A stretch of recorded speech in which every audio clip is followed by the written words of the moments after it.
So, let's see. My name is Sammy Uyama, for those that don't know. And I'm originally from here. And 2 years ago, I moved to North Carolina. Excuse me, sorry. I moved to Korea with my wife. And I'm here visiting for a short week. And I was asked to do a sermon, and gladly accepted. And I thought that I would take this opportunity just to update you guys on me, Eagie's life, and what we've been up to the past 2 years, and then share a little message with you guys. And yeah, it's just really exciting to be back here to see all those familiar faces. It's like when I'm in Korea, North Carolina is so far away, and it's kind of, I mean, sorry, but it's like long forgotten kind of thing. And then when I come back here, it's really like, wow, this is my community, and I spent years with these people, and it's really nice to be here. And the only downside is that the past few days since being here, I've gotten really sick, and I got like this really crazy blister things come out of my mouth, so it's really hard to talk, and it's really hard to like open. I have to like drink my food because I can't open my mouth really big. But other than that, anyway, it's been great seeing my family. So I'll jump into it. So December 2016, that's when Iggy and I decided to move to Korea, or it's when we moved to Korea. And we packed up all our things. It's big, just a bunch of clothes, basically, it's all we went with. And we showed up in Korea, and we had no prepared plan. I had an idea that I could get a job teaching English, and Iggy would find something to do. We just had a couple months worth of savings, and so we showed up in Korea. We stayed a couple weeks at Iggie's parents' house. In the meantime, I just started looking for jobs online and going to interviews. And so Iggie's parents live like 4 or 5 hours from Seoul, and we knew we wanted to live in Seoul. So just after a couple weeks settling down there, we went back up to Seoul, and at first we stayed with Iggie's sisters. They have a tiny apartment. It's like as big as, it's like the size of a walk-in closet, basically. It's this tiny thing that somehow fits a bathroom, a little laundry machine, and they're basically, it's a squeeze for 2 people, but they live there, and they let me and Iggy stay there for another couple weeks, and it was like, it's like basically the entire room you had just enough space for the 4 of us to sleep. And then, like we had to put stuff like on top of, I kept my suitcase in the bathroom and things like that. And eventually I went to a few interviews, and I found a job teaching English.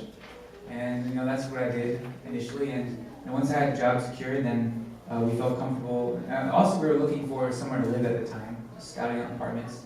And we found a nice 3-bedroom place.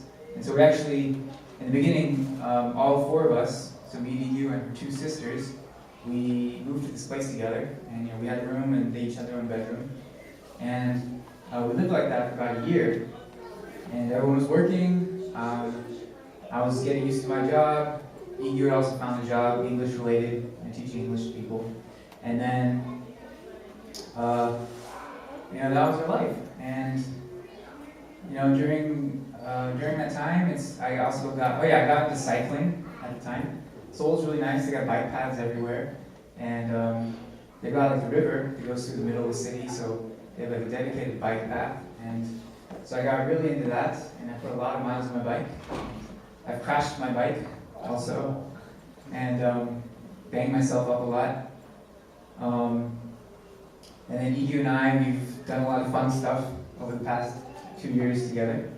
And Iggy got a bicycle, we went on trips, and we were just, we were 2 young people without any kids living in Korea, so we enjoyed ourselves. Like, Seoul is a great place for just, everything's convenient, so you can just go out and have a good time. And we made really good use of that, and it was a really great time. And we spent a lot of time with Iggie's family. Let's see, can you see okay? Thank you. Maybe a little more. Is it possible? Yeah, the pictures are more interesting than me. I think this is better. Yeah. So, let's see. All right. Where's the light? So yeah, that's one of the benefits of being in Korea is that her family they were, quite far away. It's, reasonable, a few hours away. They ended up moving to Incheon, which is about an hour away. And so we saw them a lot. And that was a really, nice plus for being there. Iggy loved it. So, these are her parents. And she's got two older sisters. One of them actually lives in New Jersey. So, we didn't see her, but one older sister, her other younger sister, and then you got a younger brother. And just spending a lot of time together. And for me, for her, of course, she liked that a lot. But then for me, just having the benefit of making my own relationship with them. And, I've been able to become friends with all of them. They're no longer just like my wife's family. I could go out for dinner with any of them and we managed to have a good time. And I have my relationship even with their parents. I built a really close relationship with them. They've come to accept me as their obnoxious Western son-in-law. And I'm really grateful for them. They're very embracing and understanding. Korea is a very formal kind of culture. When the parents come home, you're supposed to stand up and greet them and welcome home. I'm just laying on the couch with my leg up, on the phone. I'm like, oh hey, welcome back. And they're like, hey, and we have a nice time. And being in Korea it's really fun whenever anyone we know. A lot of people funnel into Korea for different reasons. So whenever anyone goes to get blessed, or they're there for whatever reason, it's just really nice to see them.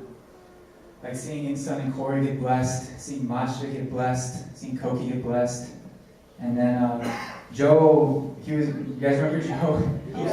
He used to live here. He's been in Japan for working for a long time. He actually works for Coca-Cola. He's got like a proper corporate job. And he came to he came to Korea for some work, and so we met up with him.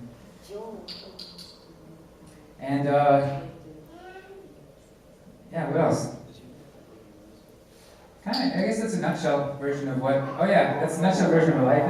And then Clay guys know we had a baby. So we made really good use of our time, of our freedom while we had it. And then we were happy and ready to have a baby, or at least we felt like we were ready. And so she got pregnant, and then the baby was born October 6th. And I don't know exactly what I was trying. So, and even it was a really awesome experience. It was really hard for you. It was very painful, apparently. And but she was, after seeing the baby, she was just so happy and crying, and I thought it was really moving as well. And the whole experience was just such a blur. We were planning on going to her parents' house to have the baby. We were going to do a midwife. That's what our plan was. So we've been in contact and everything, and we were going to go to her parents' house, and they moved again a few hours away. So go there 3 weeks early, and just whenever the baby comes, the baby comes. Then, so our train tickets down to their house was on Sunday. On Saturday morning, she goes into labor, and it's out of nowhere, totally unexpected. And so basically, we just take a taxi to the nearest hospital, and we just literally knocked on the door and said, hey, she's going into labor, can you guys help us? And then so they took her in, and it's one of the biggest hospitals in the city, but it was completely empty. He was the only person in the entire maternity ward, because that hospital, for the the nurses were preparing to go on strike. So for the past prior months, they had just been sending all their patients to other hospitals, and they weren't taking anyone new, and they were emptying the whole place out. So then starting Monday, they were going to be on strike, and the whole hospital was going to shut down. And so it's Saturday, and it's totally empty, and the nurses were just expecting just to hang around for a couple days, the last couple days of work. So we go in, and they took us in, and she was born, and she got a lot of really great services. The nurses and the doctors did a great job. And that's kind of just more recently, that's what our lives have been about, is figuring out how to do this baby thing. And and I've liked it a lot. it's true that I took for granted that babies, people say they wake up in the middle of the night. I mean, babies actually do wake up like every 3-4 hours, and like they don't care what time it is or how much sleep you've gotten. And there was periods where that was pretty tough, and I'm like, if you lay her down, oh yeah, thank you. I like lay her down. As soon as you lay her down, she cries, so you just have to hold her. And I'm like leaning against the wall, trying to fall asleep while she's there, and like changing diapers, having to learn how to do all that. I mean, it's the first couple diapers I did. I put on backwards, and like for some reason I got like a little strap thing, went around the back.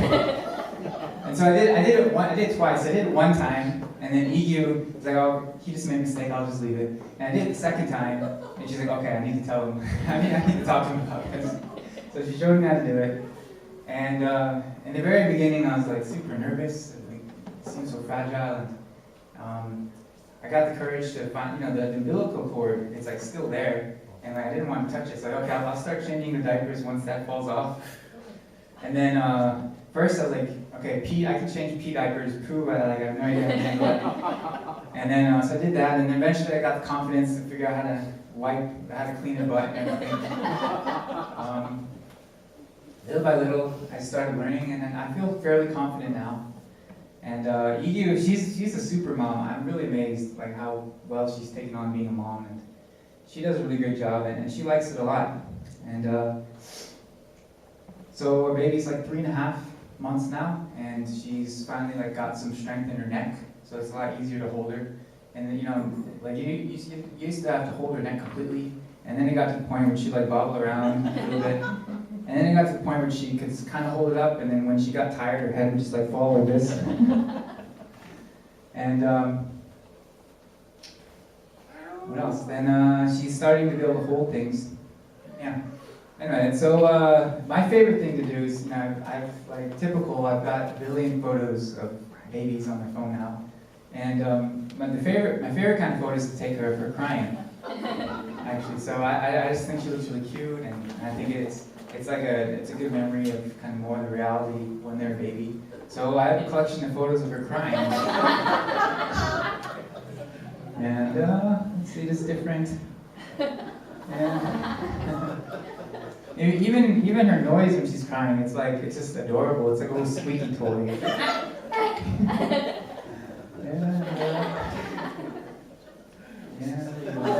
Oh yeah, this is her very first tear, so I got that. And this is our very first family photo. Yeah, and then once in a while she smiles. Very, very briefly, very, very, very infrequently. Yeah, and that's in our personal lives, that's kind of what we've been up to, and I can think of. I mean, if we start talking during lunch, maybe I'll think of some other things. But the only other big thing is, so I went to Korea and I got a job teaching English, and in the meantime, is that the next slide? Yeah. In the meantime, I started volunteering with this organization called High Noon, and I first got in contact with them when I was still in America, and then I went to Korea and became involved, and I was just volunteering for a long time. And then June 2017, I transitioned to an employee. So I started actually working full-time about 1.5 years ago. So I quit my English teaching job, and this is what I've been doing ever since, is working for this organization. And what High Noon is, it's started by a blessed family out in Seattle, Washington, the Wolfenbergers. Then you guys know them, David and Mitzway. And they've got a really successful crab business out there. And they wanted to take their money and do something with it for blessed families. And so this is kind of the brainchild of that. And it kind of went through a few transitions along the way, and what is it that they want to, what kind of work do they want to do. And basically they fund most of our activities, and we do get donations from other members, just people who like our work and want to support, but it's primarily from them. And basically currently the kind of work that we're doing now is, and so High Noon's mission is, Chipotle talks about High Noon, living a life without casting any kind of shadows, like when the sun's like up there. And that's the kind of lifestyle that we wanted to promote, is kind of living in a way that we have transparency in our lives, right? We live in a way that doesn't cast shadows, and then also the shadows that we do have, we don't just keep them hidden, but we bring them to light. And so that's primarily focused in the realm of sexuality, and then our emphasis on sexual integrity and really creating the kind of God's vision for sexual relationship and for individual sexuality and how that manifests, and educating about that, and helping paint a picture of what that looks like, and then helping people actually create that in their own lives. So we got 3 areas of focus, and I guess probably the most well known for us is we focus on pornography education, pornography recovery support. And I think this is what we're most well known for because it kind of makes the biggest splash, and it's the thing that was never really offered or talked about before, and so kind of makes that kind of impression. And so there's 2 kind of areas of focus we do with this. There's education and awareness. And so Heineken has 2 full-time employees, myself and Andrew Love. And so we work very closely together, and we each travel around to different communities, and we talk to parents about the world that their children are growing up in now. We talk to young people about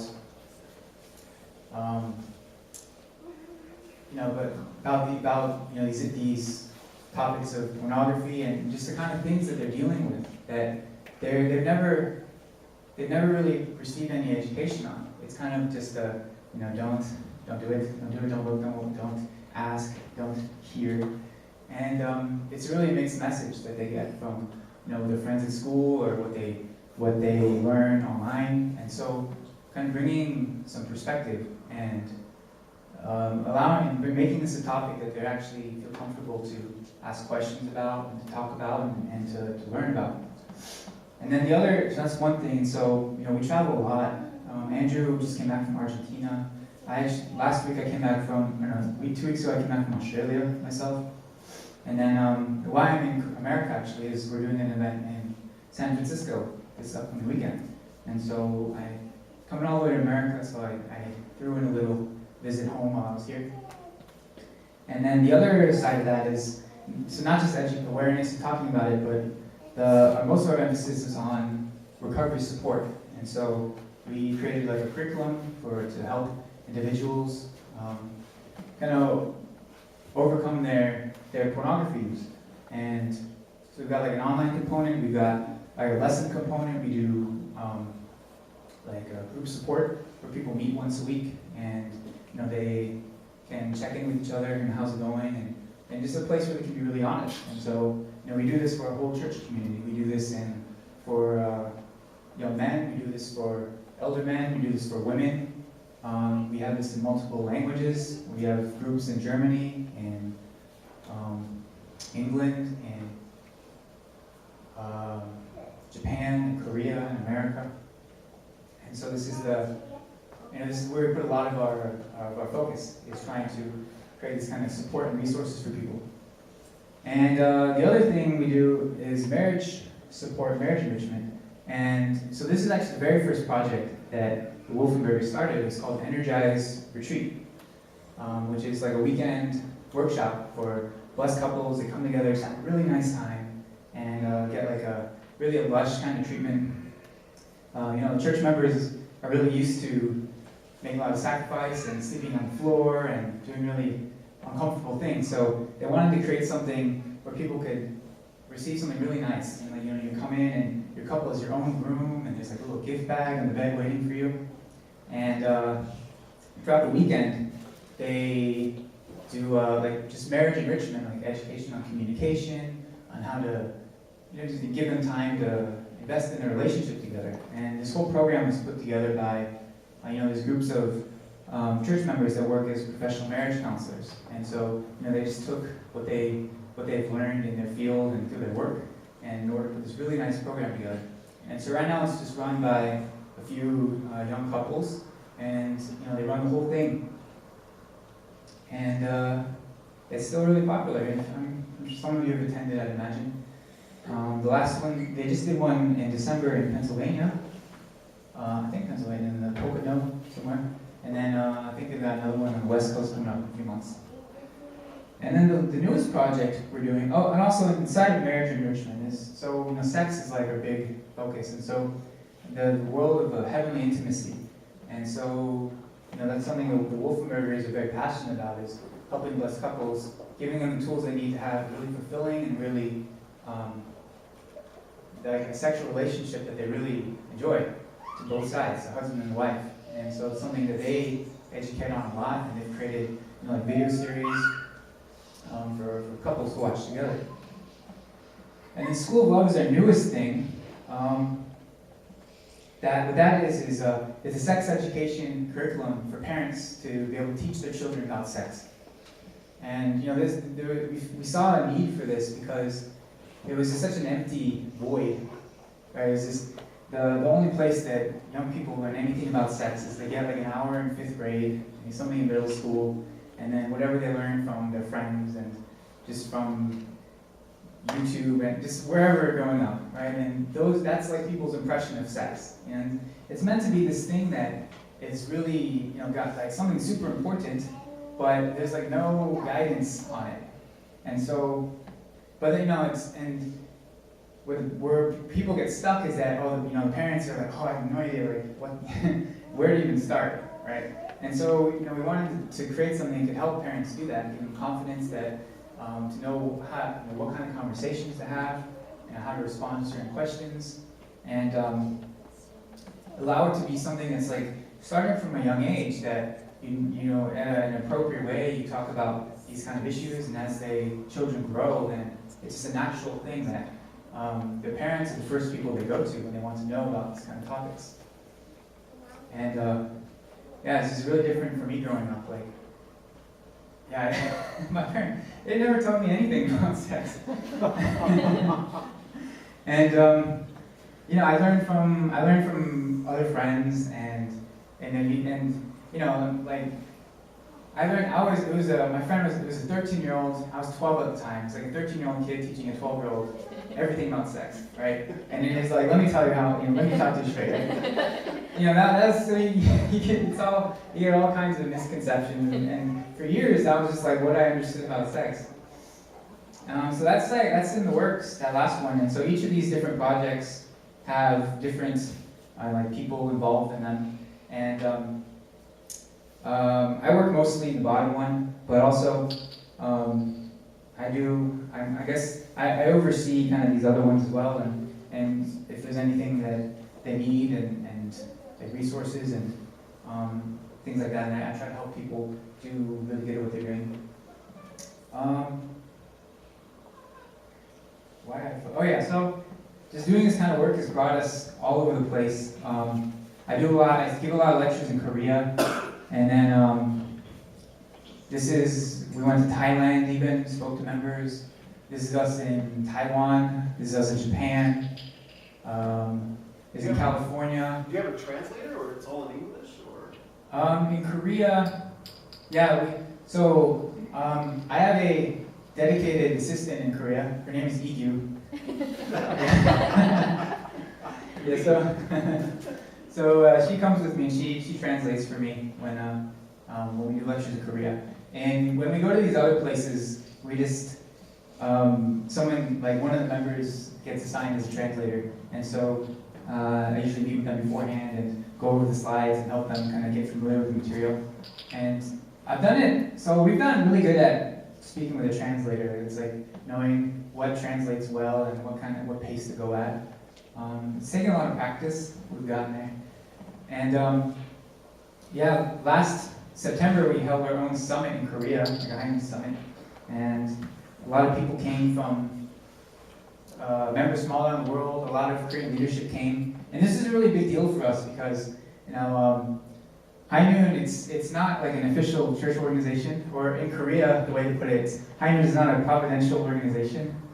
So, which basically means initiated by headquarters. It's kind of the perspective. And so, there's a lot of uncertainty like how to relate with us, and you know, they're very happy for the work we're doing, but how much of this is officially condoned? Is the kind of education they're giving, is it very aligned with, you know, this and that and all that? And so that's one of the obstacles that we've faced, is being taken seriously, I guess, by or accepted by at least in Korea, international headquarters. I mean, I will say in America, we have an amazing relationship with headquarters. So in America, we're all good. But specifically in Korea and like internationally. And so this was like a really breakthrough event for us last September. It was kind of getting recognition from a lot of people, and that, you know, our work is important, and this is very important for Blessed Families. And what else? Yeah, I was also in Cambodia. We went to Malaysia. What? That's the Wolfenburgers. Yeah, okay, yeah. This couple, this is the Wolf, I should have put a photo of them. Yeah, this is the Wolfenburgers. David and then Mitsue. You know, they've been out in Seattle for, you know, 30 plus years, however long. And they've got 7 kids of their own. And it's really, really amazing family. Amazing couple. All right. And the last, so that's kind of what I've been up to. And I guess for the actual message for Sunday service, I wanted to share with you kind of the heart behind, you know, why we do this, why Hyman does this kind of work. And, you know, it comes down to, you know, the very beginning, sex was supposed to be a really amazing and joyful thing. And something that was just a natural part of life. And then, you know, what your father says is God wants to dwell where a true man and a true woman make love. Since God is there, their love can be eternal. And this is supposed to be something very natural and beautiful. And then, you know, what happened with the fall is, you know, that it went into a different direction. And so what sex became was, you know, this thing that was very shameful and just the norm became, don't talk about it, don't ask any questions. And a lot of parents, their hope is just that if they can just stay away from that, and then once they get a certain age, then they'll get blessed. We'll have done our job. And the kind of some of the backlash of this is that, you know, sex is such like a natural part of people's development, and something that they have an inborn interest and curiosity about. And so it's like as you grow, then you just naturally want to know about this world. And, you know, when I first was introduced to this, it's like I was really shocked. You know, I was 12 when I first learned about sex, and from my friend, and I was like, whoa, what the heck? But I was also really fascinated. I was like, whoa, there's like this secret world that all the adults knew about that I had no idea existed. So, you know, I wanted to know more about it. And I didn't feel comfortable talking to my parents, because, you know, it was always something that was like really, you know, anything that was boy, girl, it was always like, you know, that's bad, don't do that. And so, you know, I would go, naturally I would like go online to look for things, and I would, you know, ask, like this one friend became my what do you call it, like my consultant, or like he was like my go-to expert in this world. So any questions I had, he was the one I asked, right? And then, you know, the issue with that is like the information out there is so backwards, right? And so the kind of concepts that people develop, or young people develop about sex, it's just completely opposite of what actually a healthy and a natural and a good sexual relationship would look like. And so people, they think that, okay, this is what, you know, this is what it's supposed to look like, and then, you know, this is what I'm going to imitate. And so sex is becoming, rather than, and this is exactly what happened, was that, you know, sex was God's creation. It was the thing that was meant to create life, to, you know, embody love, and it's the thing that perpetuates lineage. I've been in Korea too long. And this is supposed to be such a powerful thing. But then this is what Satan took away. And then so sex became, you know, the exact opposite of that. And that's not by accident. It was like very by design. That what sex, people's idea of what sex is now, it's very just like it's nothing of significance. It's just like an activity, and it's also an activity that's just meant for me, right? That sex doesn't even need to involve love anymore. You know, it used to be that sex was what's the barometer for what makes, okay, sex. It used to be marriage, like as long as two people are married, then you know it's okay for them to have sex. Then at some point it became love. Well, as long as two people are in love, then it's okay. And then that's got taken out as well. And so sex became just an activity. As long as two people want to do something fun together, then it's no problem. And it's so much more than that. And this is the thing that the young people are not taught about. They don't learn any of these things. And so, you know, it becomes a hook that Satan uses to pull people away. And just in the work I do with blessed families, I just see so much. I know like what people go through. There's a lot of pain. And there's a lot of stuff that people deal with. And, you know, not all of it is sexual related, right? But, you know, a lot of it is kind of in that world. But just overall, like the things that blessed families go through, and that's really the thing that drives me personally to do this work, is because, you know, these are the community that I care about. You know, it's like saving the world and these grand things is I value and I think it's important, but you know, the people that I would go above and beyond to be able to make a difference in is our blessed families, and that's really what matters to me. And so, you know, I have a crazy schedule, and I'm on calls really late at night, and I'll wake up early and do all this kind of stuff because this is what I want to make a difference in. And like kind of our message that we want to give to people is that, you know, we have this ideal that we have basically what we're trying to do is help people kind of change their relationship that they have with an ideal. Right? What the ideal represents for people is something something guilty. It's like I'm supposed to be here, but I'm all the way over here. And this is just a reminder of what a failure I am and how lacking I am. And so, you know, it brings a lot of shame for people, and it brings a lot of, you know, hiding and covering up. And so, you know, what we want to do is, you know, acknowledge that, oh yeah, so there's this place that we want to go. It's like a direction, but be able to have space to acknowledge that, you know, this is where I'm at, and still very far from there. And then just that's okay. And because this kind of toxic, this unhealthy relationship with I'm supposed to be this, I'm supposed to be this, it kind of nurtures some unhealthy relationships and perspectives. And one is that, you know, it makes us treat love as, you know, we talk about true love and unconditional love, but you know, there's so few relationships and there's so few people that really see love as an unconditional thing. And you know, so many of us, you know, me included, so many people, they think of love as something you have to earn. And you earn by doing the right things, and you earn by checking off all the right boxes.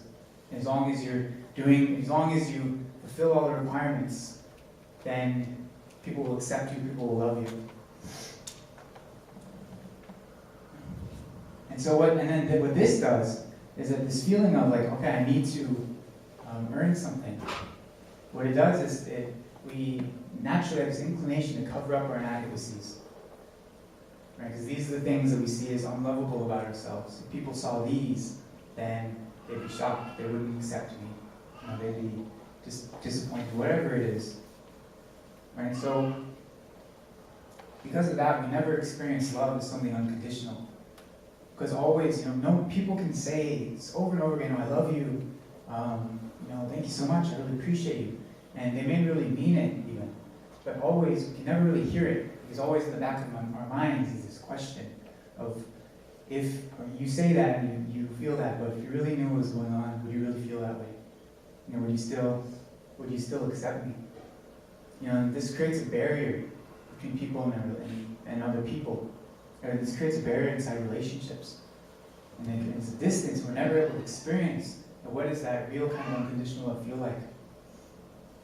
And then just the other point is that, yeah, this kind of idea that, you know, everyone wants to have this no-brainer, like, I would love to have relationships that I'm accepted and I'm embraced and I can be fully honest and people will accept me. And that's like, anyone would want that. That I don't have to worry about looking goofy or having like really ugly blisters on your face. And just, so then the question becomes, how do we actually get there? How do we accomplish that? And then just the very foundational, the starting place is that, these kind of shadows that we keep, these secrets, that blocks any kind of possibility from that even beginning, that kind of process. And the reality is that, there's a lot of, what if, and if people saw what was really going on, they'd push me away, or they'd do whatever, right? And the reality is that there's that risk, and that does actually happen, right? But then the risk is that if you never seek to get this question answered that we have, would this person really love me? And actually taking that step of bringing transparency into our lives, what happens is that you always keep people at a distance, and then the guarantee is that you never experience, this kind of intimacy in any of your relationships. And then the last thing that kind of Heinen's message is, bringing presence to people in their lives. Like, what is restoration? And for me growing up, restoration was it like, my dad would give lectures and he'd be like, restoration, like in his Japanese voice, right?